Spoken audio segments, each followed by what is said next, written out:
I feel like it wouldn't be appropriate to go on forward without at least acknowledging this idea, this little thing that we're going to be talking about here. This video is titled A Final Word on Ilya Kovalchuk, because as a Habs fan, as a Canucks fan, my two favorite teams are playing today, but I still wanted to get this out there, and as a guy who has been following the Habs for this season, I understand the context of what Kovalchuk was able to do for the team, how good he actually was, and the fact that he is gone now. But let's get into the whole idea and the process of Kovalchuk actually leaving, and get into some ideas as to whether or not he could come back.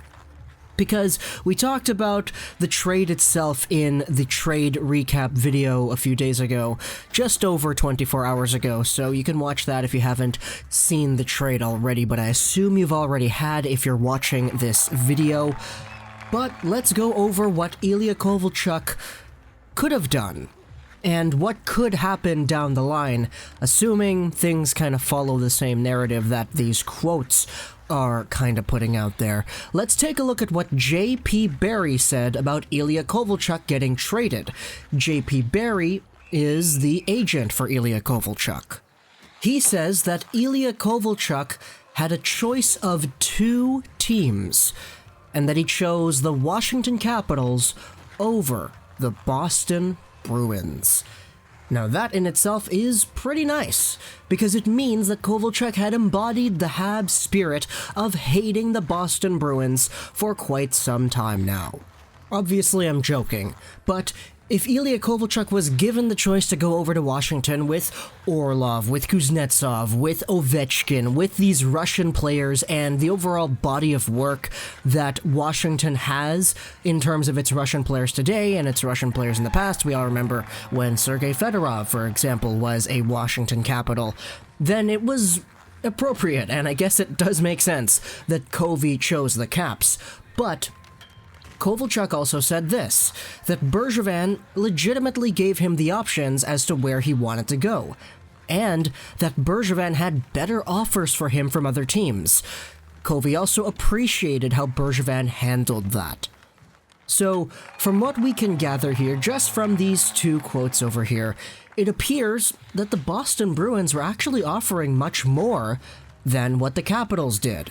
The Capitals ended up giving a third-round pick, and only that. If the Boston Bruins were offering maybe a second or a third and a little bit more, Bergevin was like, nah, I'll let Kovy decide.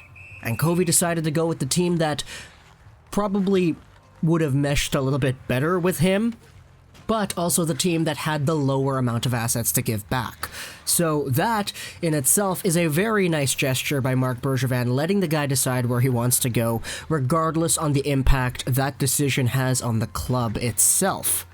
Then, in the post-interview, or at least post-trade interview, I guess, I was going to say post-game interview, but then I corrected myself in my head immediately saying, no, that's not right, there wasn't a game.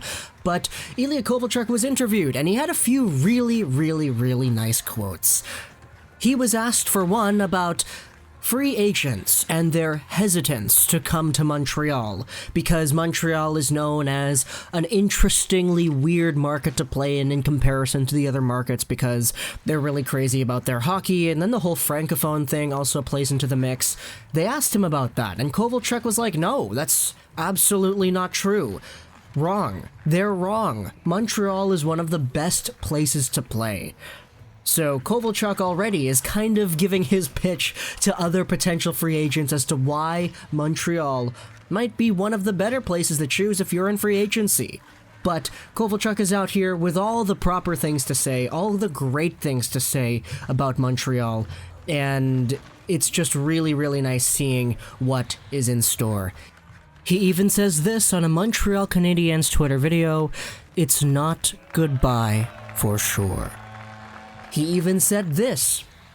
Kovalchuk said he will be interested in considering a return to Montreal on July 1st because he described this team as a family. Oh boy, if there's anything I love to hear more, it's the mutual shared love between the fan base and one player. Kovalchuk is out here with all the good things to say, and the way everything shapes up, it looks like, and I only say it looks like, I'm not going to say it is going to be like, because that's not set in stone. It just looks like there is a very good chance that we see Covey in a Montreal jersey again in October. And that's exactly what I said I wanted back in my video of the trade a few days ago. It is exactly what I said I wanted, and it looks like Kovalchuk kind of wants that too. But for now, Covey, go over there, dominate the game with Ovi. Win yourself a cup. It's your time to be part of the Eater of Worlds and just dominate the playoffs once more. It almost happened with New Jersey, but nah, that didn't go through.